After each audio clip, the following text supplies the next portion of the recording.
Yakkoy yolg'iz o'g'lini uylantirib, el og'zida doston bo'lguday to'y o'tkazib, kerilib yurgan Shoiraxon endi uyatdan lov-lov yonyapti.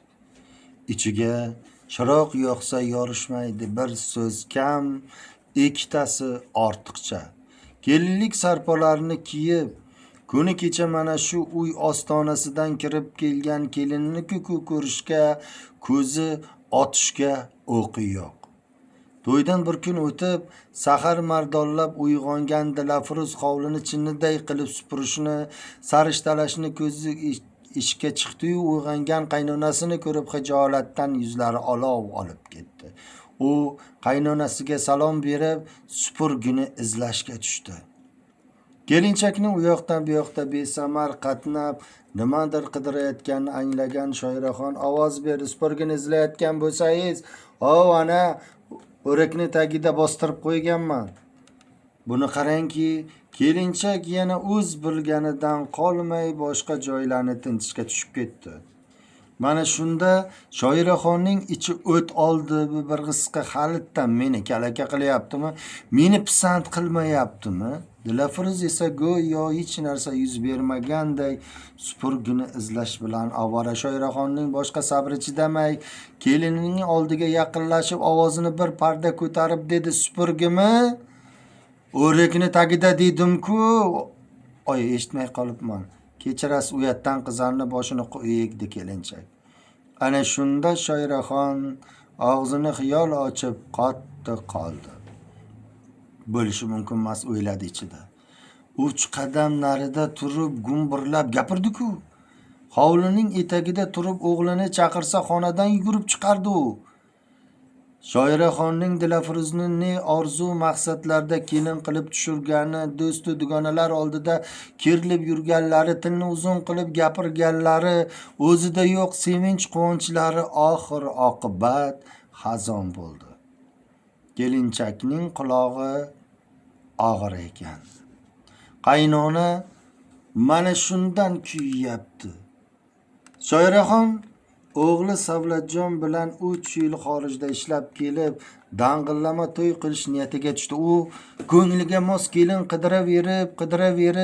qidiraverib, kovushining patagi tuzidi. Har bir eshikka birma-bir kirib chiqardi-yu, aftini bujmaytirib, o'ziga ergashgan ayollarga norizo ohangda to'ng'illab qo'yardi: "Qiz deganni husni bo'lsin, buningiz quruq Savlatni o'zi-ku, bamaydi. Boshqa yerda yana izlaymiz" derdi-yu, boshqa yerdan shunga o'xshash bashkarson topib ko'nglidagi kelin emasligini aytardi qo'yardi. Dilafruzni esa bir sinfdosh dugonasi 2 kelinli, 5 nevarali Muyassar degan ayol topdi. Avvaliga balki bu ham ko'ngliga o'ltirmas, mayli bir oldidan o'tib ko'r dedi. Muyassar bo'shab kelgan xonadonga oyoq qo'yib, hovlining gul g'unchaga to'lganini, atrof ajib iforga burkanganidan mast bo'lib, bahri dili ochilib ketdi. Uyning bekasi ham ko'ngli ochiqqina ayol ekan. Kelinlikka nomzod qiz Dilafruz choy ko'tarib kirgach esa tamoman o'zini unutdi. Kelin qilsam ham mana shuni qilaman. Uy bekasi sochlari o'rilgan qo'zg'alib eshikka yo'nalishganida Shoiraxonning darak qilgan dugonasi Muyassarni imlab chaqirib alla nimalar dedi. Muyassarning charaqlab tushgan yuzlari birdan o'zgarib, bekaga bir muddat qaradi. Keyin mana bu javobni berdi: "Zarari yo'q, muhimi qo'l oyog'i chaqqon bo'lsa bo'ldi." Keyin to'y boshlanib ketdi.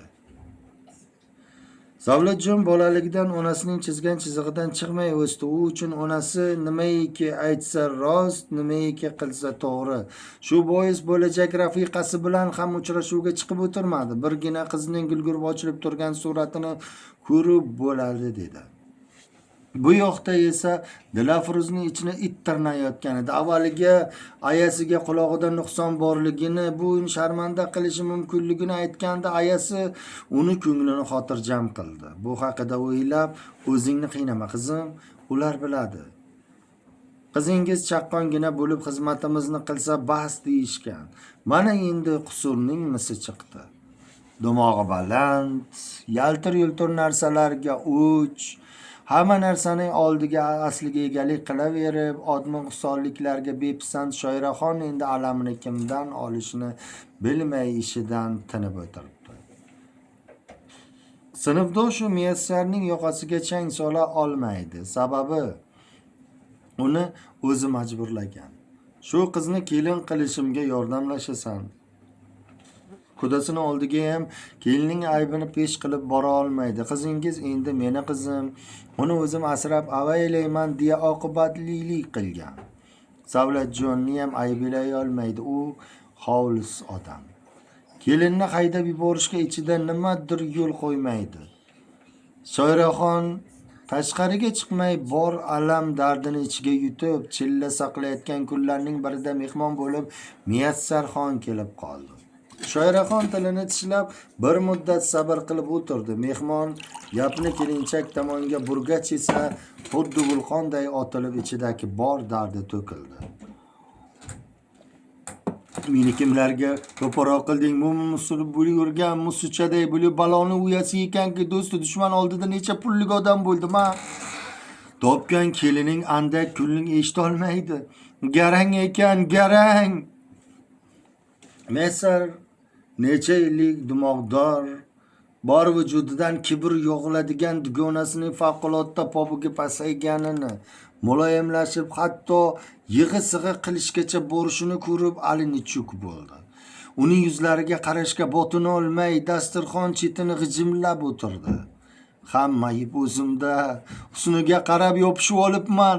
Kasal-pasal emasmi, aybi yo'qmi deb so'rabman. Mana endi shu yerga kelganda ovozi o'zgarib, yig'lab yubordi.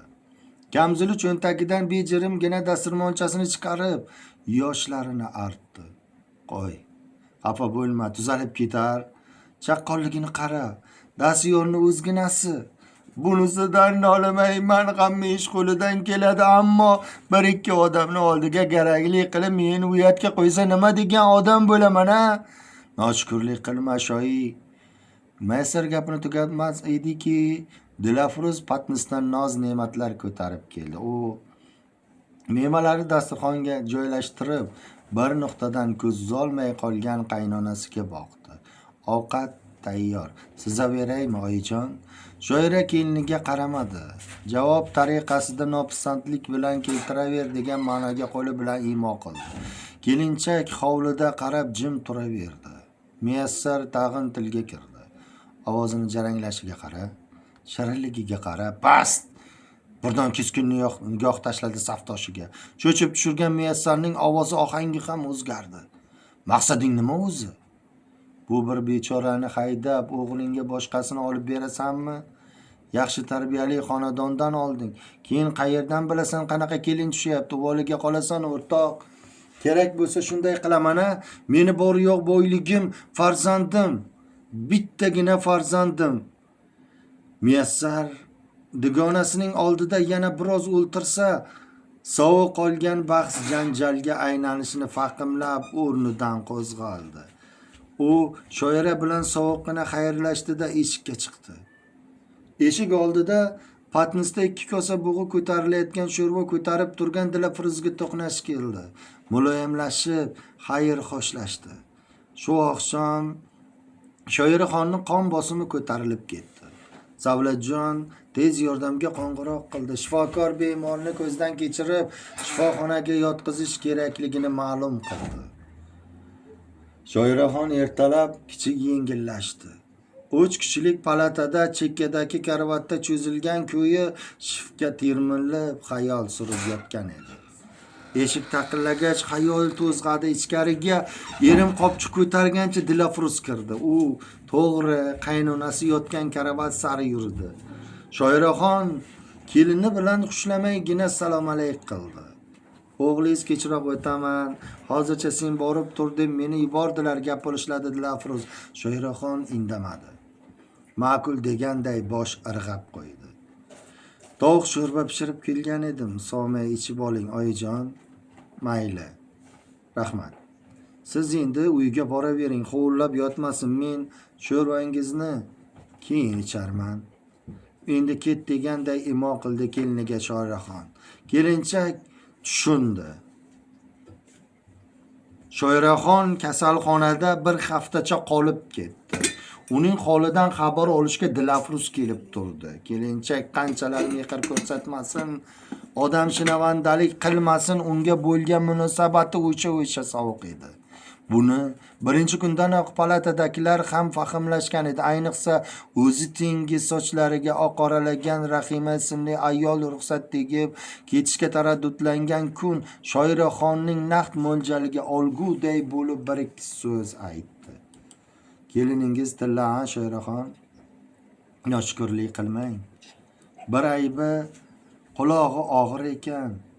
4 muchasi but bo'la turib oilasi uydagilariga musibat va balo qazolarni olib kelayotgan kelinlar kammi? Tilidan oyijon degan kalima tushmaydi. O'z onasidan ziyoda ko'rsa ko'ryaptiki, kam emas. Unday insofsizlik qilmang. Xudoga xush kelmaydi. Ana shu nasihatni Shoiraxon Rahima ketgach ancha vaqt eslab yotdi. Har kungi odati shitga qarab termilib o'y surdi. Ha, kelinim yomonmas, mehribon chiqdi. Tunu kun xizmatimda kam bo'lmasa, ey Xudo, shu gunohning nuqsonini tuzatsang-chi, shifo bersang-chi, ko'zlariga yosh keldi tuyg'as. Bir payt qarasa qoshida kelini bilan o'g'li turibdi. Dam olayotgan bo'lsa kerak. Halal bermay dedik-da, oyijon, dedi Savlatjon. Shoiraxon qaddini rostlab o'ltirdi. Boshidagi qiyshayib qolgan ro'molni bog'ichlarini yechib qaytadan mahkam qisib bog'ladi. Dilafruz chaqqongina bo'lib, yeguliklarni tumbuchkaga joylashtirayotgan edi. Qizim, shu yerda dasturxon tuzing. Uchovimiz ovqatlanaylik, dedi kelinga qarab. Xiyol past bo'lsa-da yurakka muloyim tekkulay bo'l Dilafruz eshitdi. Qaynonasidan birinchi bor shirin so'z eshitgan ham hayratda karaxt bo'lib qolgan edi. Shoiraxon tag'in boyangi gapini qaytardi. Hozir xo'p bo'ladi deb ishga sho'ng'adi kelinchak. Savlatjon ham kelinini yomon ko'rib qolgan onasidan ilk bor bu kabi iltifotni ko'rib hayron qoldi. Xiyol o'tib, mojazgina stolga tuzilgan dasturxon ustida Shoiraxon jilmayib belidagini aytdi. Avvalgi kun qudam kelgan edilar. Kechqurun uchovlashib borsak, ancha vaqtdan beri xabar olmagan edik. Qaynonasining nima deganida savol payqamagan bo'lsa-da, uning yuzlari ochilganidan, tabassumidan yomon so'z demaganligini tushunib Dilafruzning ham ko'ngli yozildi. Qarab jilmayishga urindi. Bugun kechqurun menga javob berishadi, bolam. To'g'ri, uyimizga boramizmi yoki qudolarnikigami? Qizim, dedi muloyim jilmayib. Oyijon, hali tuzalib ketganingiz yo'q. Uyimizga boshqa vaqt ham boraveramiz. Tuzalib ketsangiz hali ko'p joylarga boramiz, dedi mehribonlik bilan qarab. Ha. Haqiqatdan menga Allohim tilla kelin bergan ekan. Men noshukrlik qilyapman, ahmoq. Qaynonama. Odamlar gapiga uchib bir bechorani xushlamay ko'nglini og'ritdim. Xudoyim meni kechir. Sal qolsa bolalarimni baxtsiz qilib qo'yardim. Ey shoira, deb o'zini qilgan ishlaridan qattiq pushaymon bo'ldi. Endi bugundan boshlab o'zgaraman. Qizimdek bag'rimga olaman. Bunday kelinni ikki dunyoda ham topolmayman, deb o'ziga o'zi gapirdi ichida. Ertasiga qudolari, qo'ni-qo'shnilar, qarindosh urug'lari hammasi kasal ko'rgani kelishdi. Kelini hammani kulib kutib dasturxon tuzab mehmon qildi. Hamma qo'ni-qo'shnilar, qarindoshlar Shoiraxon ajoyib keliningiz bor-a deyishdi havas kelib. Ilohim ikkala yosh qo'sha qarisin, vali bo'lishsin deb duolar qilishdi. Shoiraxon ham duo qilib, kelining og'zidan bol tomib maqtadi. Meni betobligimda shifoxonada bir zum oldimdan jimladi. Ota-onasiga rahmat, shunday qiz o'stirganda baraka topsin deb tilidan bol tomardi.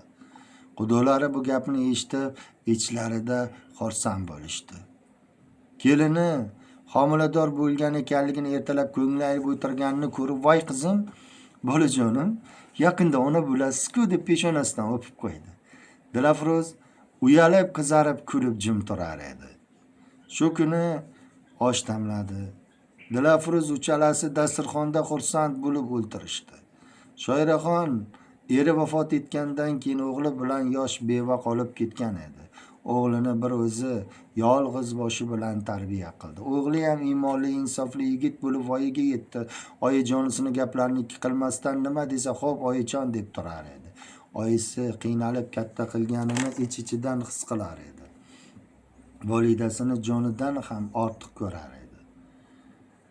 Ertasiga Shoiraxon kelinni mahalla poliklinikasiga olib bordi. Ko'chada hammaga maqtanib suyunch oldi, har hafta tekshirishga o'zi olib borardi. Kelinni ish qilishidan ham nazorat qilib turar, og'ir ishlarni qildirmas, do'kondan keliniga vitaminli narsalarni olib kelib yedirishga harakat qilar edi. O'g'liga ham kelinga ul-bul olib kel, kelinjonimga deb gapirar edi. Dilafruzga o'z onasidek bo'lib qoldi. 9 oy parvarish qilib keldi va nihoyat chaqaloq tug'iladigan kun ham keldi. Shoiraxon o'g'li intizorlik bilan kutishar edi. Dilafruz o'g'il chaqaloq tug'di. Shoiraxon nabiramni hamma joyi soppa-sog'mi, o'zi sog'lommi deb qo'rqib so'radi. Doktorlar alpomishtay baquvvat, sog'lom nabirangiz boksyor bo'ladi katta bo'lsa deb kulib qo'ydi. Shoiraxon Allohim o'zingga shukr deya o'g'lini bag'riga bosib xursand bo'ldi. Chaqaloqning ismini Quvonchbek qo'yishdi. Mana endi bugun mahallada kerilib, kelini bilan nabirasini olib yuradi. Barcha qaynona kelinlarimizga Alloh iymon insofini bersin. Oralaridan mehr muhabbat, hurmat, izzat yo'qolmasin. Barcha oilalarimiz qo'shganlari bilan qo'sha qarib, baxtli, saodatli yashassin. Xulosa esa o'zimizdan azizlar.